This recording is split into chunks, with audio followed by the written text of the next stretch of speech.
ರಾಜ್ಯ ರಾಜಕೀಯದ ಮತ್ತೊಂದು ಸ್ಫೋಟಕ ಸುದ್ದಿಯನ್ನ ಬಯಲು ಮಾಡ್ತಾ ಇದೆ ನಿಮ್ಮ ಫೋಕಸ್ ಟಿವಿ ಕನ್ನಡ. ಆ ಕುರಿತ ಬ್ರೇಕಿಂಗ್ ಅಪ್ಡೇಟ್ ಬರ್ತಾ ಇದೆ, ಬನ್ನಿ ನೋಡ್ತಾ ಹೋಗೋಣ.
ಒಂದೇ ತಿಂಗಳಲ್ಲಿ ಮತ್ತೆ ಡಿಕೆ ಶಿವಕುಮಾರ್ ಕ್ಯಾಬಿನೆಟ್ಗೆ ಸರ್ಜರಿ ಆಗುವುದು ಬಹುತೇಕ ಖಚಿತ ಅನ್ನುವಂತ ಮಾಹಿತಿ ಸಿಗ್ತಾ ಇದೆ. 3ರಿಂದ 5 ಸಚಿವರಿಗೆ ಕೋಕ್ ನೀಡೋದಕ್ಕೆ ಹೈಕಮಾಂಡ್ ಚಿಂತನೆಯನ್ನ ನಡೆಸಿದೆ. ಹಿರಿಯ ಸಚಿವರನ್ನು ಕೈ ಬಿಡುವ ಬಗ್ಗೆ ವರಿಷ್ಠರು ಚರ್ಚೆಯನ್ನ ಮಾಡಿದ್ದಾರೆ ಅನ್ನುವಂತಹ ಮಾಹಿತಿ ಸಿಗ್ತಾ ಇದೆ. ಸಂಪುಟ ಬದಲಾವಣೆಗೆ ಸಿಎಂ ಡಿಕೆ ಶಿವಕುಮಾರ್ಗೆ ದೆಹಲಿ ಬುಲಾವನ್ನ ಕೊಟ್ಟಿದ್ಯಾ? ಗುರುವಾರ ಸಿಎಂ ಡಿಕೆ ಶಿವಕುಮಾರ್ ದೆಹಲಿಗೆ ಪ್ರವಾಸ ಹೋಗುವಂತಹ ಸಾಧ್ಯತೆಗಳು ಕೂಡ ದಟ್ಟವಾಗಿ ಕಾಣಸಿಗ್ತಾ ಇದೆ.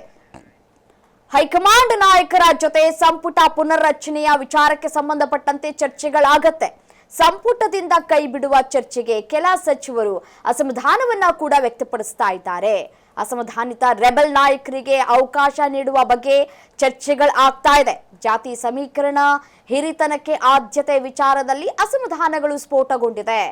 ಅದರಲ್ಲೂ ಬಹುಮುಖ್ಯವಾಗಿ ಜನತಾ ಪರಿವಾರ ಹಿನ್ನೆಲೆಯ 17 ಮಂದಿಗೆ ಸಚಿವ ಸ್ಥಾನ ಯಾಕೆ ಕೊಟ್ಟಿದ್ದೀರಿ ಅನ್ನುವಂತಹ ಪ್ರಶ್ನೆಗಳು ಇಲ್ಲಿ ಉದ್ಭವ ಆಗ್ತಾ ಇದೆ. ಸಂಪುಟ ಪುನರ್ರಚನೆಗೆ ಮುನ್ನವೇ ರಾಜ್ಯ ಕಾಂಗ್ರೆಸ್ನಲ್ಲಿ ಸಂಚಲನ ಇಲ್ಲಿ ಉಂಟಾಗ್ತಾ ಇದೆ. ನೋಡಿ, ಸಂಪುಟ ವಿಸ್ತರಣೆಯಾಗಿ ಕೇವಲ 1 ತಿಂಗಳು ಮಾತ್ರ ಕಳೆದು ಹೋಗಿದೆ. ಸೊ ಹಾಗಾಗಿ ಮತ್ತೆ ಸರ್ಜರಿಯನ್ನ ಮಾಡುವಂತಹ ಮುನ್ಸೂಚನೆಗಳು ಕೂಡ ಸಿಗ್ತಾ ಇದೆ. 3ರಿಂದ 4 ಜನರನ್ನ ಅಥವಾ 5 ಜನರನ್ನ ಸಂಪುಟದಿಂದ ಹೊರಹಾಕುವಂತಹ ಪ್ರಯತ್ನಗಳಾಗ್ತಾ ಇದೆಯಾ, ಅಥವಾ ಖಾತೆ ಬದಲಾವಣೆ ಮಾಡುವಂತಹ ವಿಚಾರಕ್ಕೆ ಸಂಬಂಧಪಟ್ಟಂತೆ ಇಲ್ಲಿ ಚರ್ಚೆಗಳಾಗ್ತಾ ಇದೆಯಾ ಅನ್ನುವಂತಹ ಕುತೂಹಲಗಳು ಕೂಡ ಇಲ್ಲಿ ಹೆಚ್ಚಾಗ್ತಾ ಇದೆ. ಗುರುವಾರ ಸಿಎಂ ಡಿಕೆ ಶಿವಕುಮಾರ್ ಅವರನ್ನ ದೆಹಲಿಗೆ ಕರೆದಿದ್ದಾರೆ ಹೈಕಮಾಂಡ್ನ ನಾಯಕರು ಅನ್ನುವಂತಹ ಮಾಹಿತಿಗಳು ಲಭ್ಯವಾಗ್ತಾ ಇದೆ. ಸೊ ಹಾಗಾಗಿ ಹೈಕಮಾಂಡ್ ನಾಯಕರು ಈ ಒಂದು ಸಚಿವ ಸಂಪುಟ ಸರ್ಜರಿಗೆ ಮುಂದಾಗ್ತಾ ಇದ್ದಾರಾ ಹೇಗೆ ಅನ್ನುವಂತಹ ಪ್ರಶ್ನೆಗಳು ಕಾಡ್ತಾ ಇದೆ.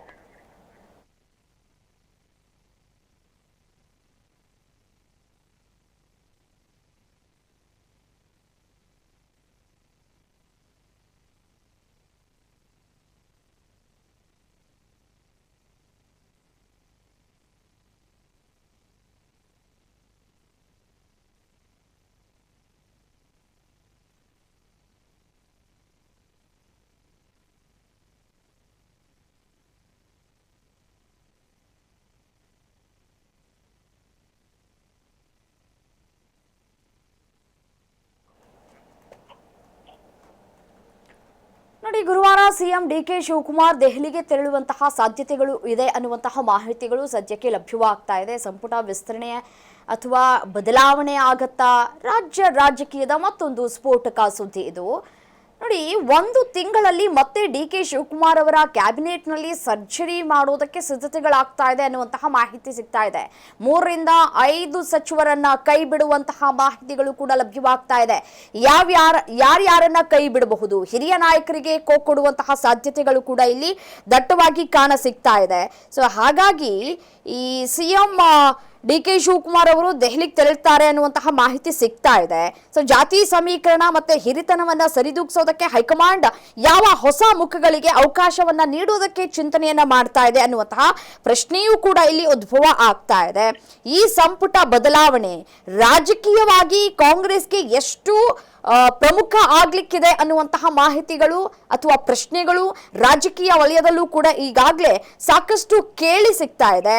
ಸೊ ಏನಾಗಬಹುದು ಅನ್ನುವಂತಹ ಕುತೂಹಲಗಳು ಕೂಡ ಹೆಚ್ಚಾಗ್ತಾ ಇದೆ. ಅದರಲ್ಲೂ ಬೇರೆ ಪಕ್ಷದಿಂದ ಬಂದಿದ್ದಂತಹ ಈ 17 ಮಂದಿಗೆ, ಯಾವ ಪಕ್ಷ ಅಂದ್ರೆ ಜನತಾ ಪರಿವಾರ ಹೊಂದಿರುವಂತಹ ಹಿನ್ನೆಲೆಯನ್ನ ಇರುವಂತಹ 17 ಮಂದಿಗೆ ಸಚಿವ ಸ್ಥಾನವನ್ನ ನೀಡಲಾಗಿದೆ. ಯಾಕಾಗಿ ಮೂಲ ಕಾಂಗ್ರೆಸ್ಸಿಗರನ್ನ ಯಾಕೆ ಇಲ್ಲಿ ಕೈ ಬಿಡಲಾಗಿದೆ ಅನ್ನುವಂತಹ ಪ್ರಶ್ನೆಗಳು ಕೂಡ ಇಲ್ಲಿ ಕಾಡ್ತಾ ಇದೆ. ಸಹಜವಾಗಿಯೇ ಹೈಕಮಾಂಡ್ ನಾಯಕರ ಗಮನಕ್ಕೂ ಹೋಗಿರುತ್ತೆ. ಹಾಗಾಗಿ ಬದಲಾವಣೆಯನ್ನ ಮಾಡಲಾಗುತ್ತಾ ಅನ್ನುವಂತಹ ಕುತೂಹಲ ಹೆಚ್ಚಾಗ್ತಾ ಇದೆ.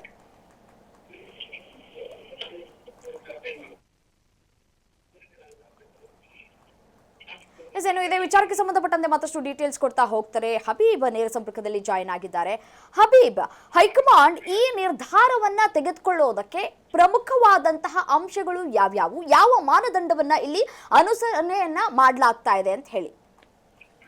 ಎಸ್ ರಮ್ಯಾ, ನೋಡಿ, ಬಹಳ ಪ್ರಮುಖವಾಗಿ ಕರ್ನಾಟಕ ರಾಜ್ಯ ರಾಜಕಾರಣದ, ಅದರಲ್ಲೂ ಕೂಡ ಡಿ.ಕೆ. ಶಿವಕುಮಾರ್ ಅವರು ಮುಖ್ಯಮಂತ್ರಿಯಾಗಿ ಅಧಿಕಾರವನ್ನ ವಹಿಸಿಕೊಂಡ ನಂತರದ ರಾಜ್ಯ ಕಾಂಗ್ರೆಸ್ ಪಕ್ಷದ ಮತ್ತು ಕಾಂಗ್ರೆಸ್ ಸರ್ಕಾರದ ಬೆಳವಣಿಗೆಗಳನ್ನು ಗಮನಿಸಿದರೆ ಎಲ್ಲೋ ಒಂದು ಕಡೆ ಡಿ.ಕೆ. ಶಿವಕುಮಾರ್ ಅವರಿಗೆ ಈ ಸರ್ಕಾರವನ್ನ ನಡೆಸುವಂತ ಆ ಕುದುರೆಯ ನೊಗ ಹಿಡ್ಕೊಳ್ಳುವಂತ ಪರಿಪೂರ್ಣ ದೃಢತೆ ಇನ್ನು ಸಿಕ್ಕಿಲ್ಲ, ಗಟ್ಟಿತನ ಇನ್ನು ಸಿಕ್ಕಿಲ್ಲ ಅನ್ನುವಂಥದ್ದು. ನೋಡಿ, ಡೇ ಫಸ್ಟ್ ಇಂದಾನು ಕೂಡ ಇದೇ ರೀತಿಯ ಅಪಸವ್ಯಗಳು, ಒಂದು ರೀತಿಯ ಅಬದ್ಧಗಳು ನಡ್ಕೊಂಡೇ ಬರ್ತಾ ಇವೆ.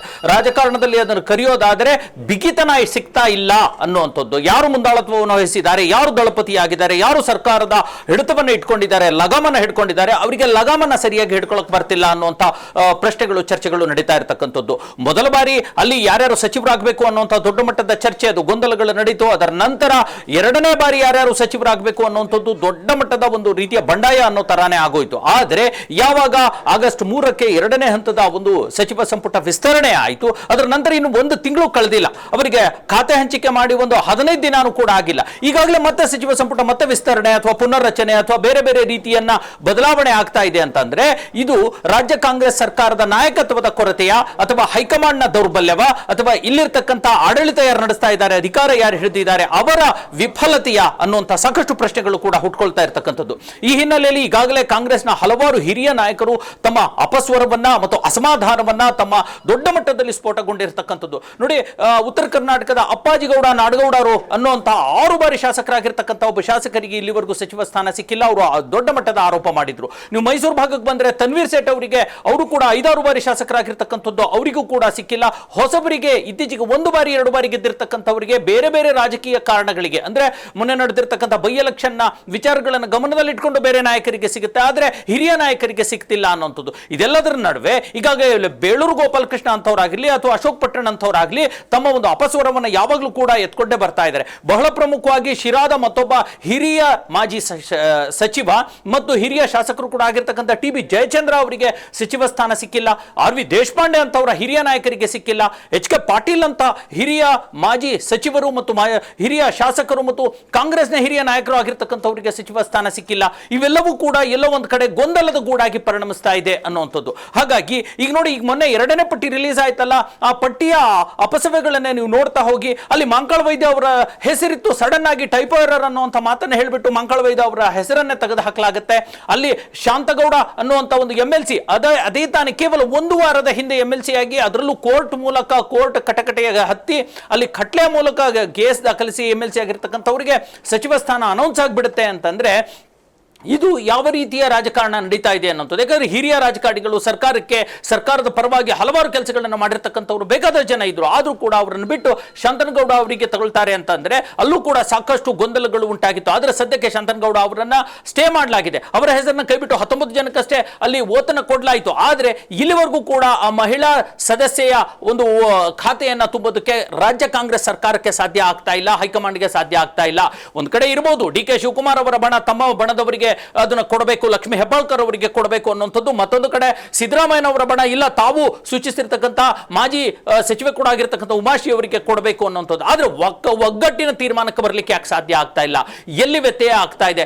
ಯಾಕೆ ಎಐಸಿಸಿ ಅಧ್ಯಕ್ಷರು ಆಗಿರ್ತಕ್ಕಂಥ ರಾಜ್ಯದ ಹಿರಿಯ ನಾಯಕರಾಗಿರ್ತಕ್ಕಂಥ ಮಲ್ಲಿಕಾರ್ಜುನ್ ಖರ್ಗೆ ಅವರು ಮೌನಕ್ಕೆ ಜಾರ್ಬಿಟ್ಟಿದ್ದಾರೆ? ಯಾಕೆ ರಾಹುಲ್ ಗಾಂಧಿ ಈ ಬಗ್ಗೆ ಏನೂ ಮಾತಾಡ್ತಾ ಇಲ್ಲ?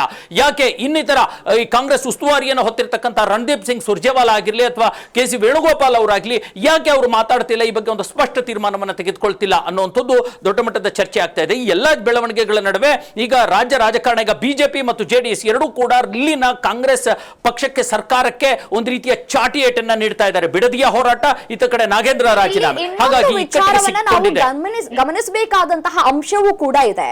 ಅದು ಮೂಲ ಕಾಂಗ್ರೆಸ್ಸಿಗರನ್ನ ಹೈಕಮಾಂಡ್ ನಾಯಕರು ತಮ್ಮ ಗಮನಕ್ಕೆ ತೆಗೆದುಕೊಂಡಂತೆ ಇಲ್ಲಿ ಕಾಣ ಸಿಗ್ತಾ ಇಲ್ಲ.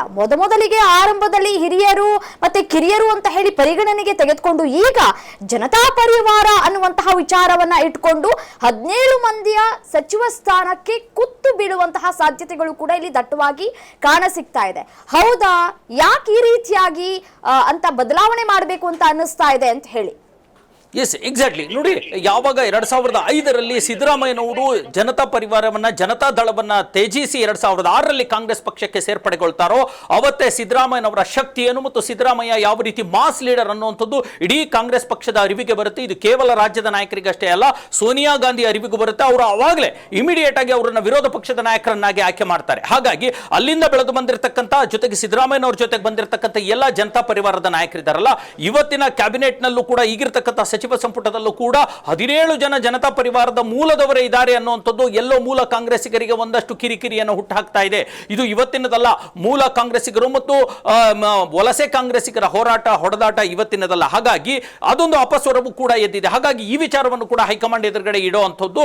ಜೊತೆಗೆ ಈಗಾಗಲೇ ಮೂಲ ಕಾಂಗ್ರೆಸ್ಸಿಗರನ್ನ ಮನವೊಲಿಸಲಿಕ್ಕೆ ಜನತಾ ಪರಿವಾರದ ಕಾಂಗ್ರೆಸ್ಸಿಗನ ಒಂದಿಬ್ಬರು ಸಚಿವರನ್ನ ಕೈ ಬಿಟ್ಟು ಇವರಿಗೆ ಅವಕಾಶ ಮಾಡಿಕೊಡಬೇಕು ಅನ್ನುವಂಥ ಒಂದು ಚಿಂತನೆಗಳು ಕೂಡ ನಡೀತಾ ಇದೆ. ಈ ಹಿನ್ನೆಲೆಯಲ್ಲಿ ಡಿ ಕೆ ಶಿವಕುಮಾರ್ ನಾಳೆ ಅಥವಾ ನಾಡಿದ್ದು ಹೈಕಮಾಂಡ್ ಭೇಟಿ ಮಾಡಲಿಕ್ಕೆ ದೆಹಲಿಗೆ ಹೋಗ್ತಾ ಇದ್ದಾರೆ. ಈ ಹಂತದಲ್ಲಿ ಚರ್ಚೆ ಮುಂದುವರಿಬಹುದು. ಬಹಳ ಪ್ರಮುಖವಾಗಿ ಎಂ ಕೃಷ್ಣಪ್ಪ ಮತ್ತು ಏನು ರೂಪಕಲಾ ಶಶಿಧರ್ ಅಂತ ಇದ್ದಾರೆ, ಮುನಿಯಪ್ಪ ಅವರ ಮಗಳಿಗೆ ಸಿಗುವಂತ ಸಾಧ್ಯತೆ ಇದೆ. ಮುನಿಯಪ್ಪರನ್ನ ಕೈಬಿಟ್ಟು ಮತ್ತು ಈ ಕಡೆ ಎಚ್ ಸಿ ಬಾಲಕೃಷ್ಣ ಮಾಗಡಿ ಶಾಸಕರನ್ನ, ಈಗಾಗ ಸಚಿವರನ್ನ ಕೈಬಿಟ್ಟು ಅವರಿಗೆ ಅವಕಾಶ ಕೊಡಬಹುದು ಮತ್ತು ಒಂದು ಖಾಲಿ ಇರತಕ್ಕಂಥ ಮಹಿಳಾ ಸ್ಥಾನಕ್ಕೂ ಕೂಡ ಭರ್ತಿ ಆಗಬಹುದು. ಹಾಗಾಗಿ 3ರಿಂದ 5 ಸ್ಥಾನಗಳು ಭರ್ತಿಯಾಗುವಂತ ಎಲ್ಲಾ ಸಾಧ್ಯತೆಗಳಿದ್ದಾವೆ.